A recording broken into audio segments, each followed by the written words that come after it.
Max Rich with Totally Electric Guitars here. You just heard me kind of messing around with a little chord progression, just kind of like improvising an idea using open chords and little simple ways of varying open chords, and that's what I'm here to talk to you about. Basically, when you're starting out playing guitar and you're like learning chord shapes and you're learning how to play rhythm guitar, because let's face it, rhythm guitar comes before lead guitar, or it should anyway. When you're learning how to do that, it's very often the case, I find, like students will play a chord, you know, say, okay, 2 measures of an A minor chord, and they'll play just kind of that kind of a thing, right? Just very standard, straight ahead. And very often, once you get to the point where your right hand is comfortable enough strumming chords and you no longer have to think down, down, up, up, up, down, you know, that kind of a thing. When your right hand, or your picking hand I should say, is comfortable enough kind of just going on its own, free-flowing sort of an idea, then you can begin to focus on your left hand and say, or your fretting hand, and say, okay, well, how do I make this A minor chord more interesting than just a simple A minor?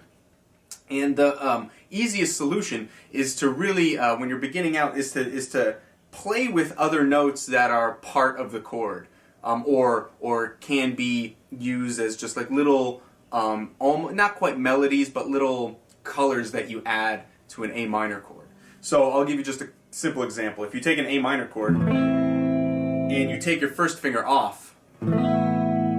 end up with an A sus2 chord. And that's just a very simple way of making an A minor chord when you're playing an A minor chord with a band or with a backing track or something, to make that A minor chord stand out and have a little bit of personality rather than just kind of like a stagnant, boring A minor chord. You can do...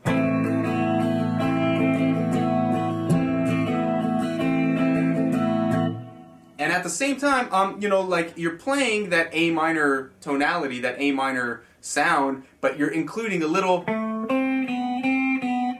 kind of movement in the chord. And if you can multiply that by 2 or 3 different movements per chord, then you have a lot of material to work with, and you have a really good way of kind of playing through like a simple chord progression, but kind of jazzing it up and keeping yourself interested and challenged so that you can begin to understand more complex chord melody, and where you're playing actual melodies on top of chords rather than just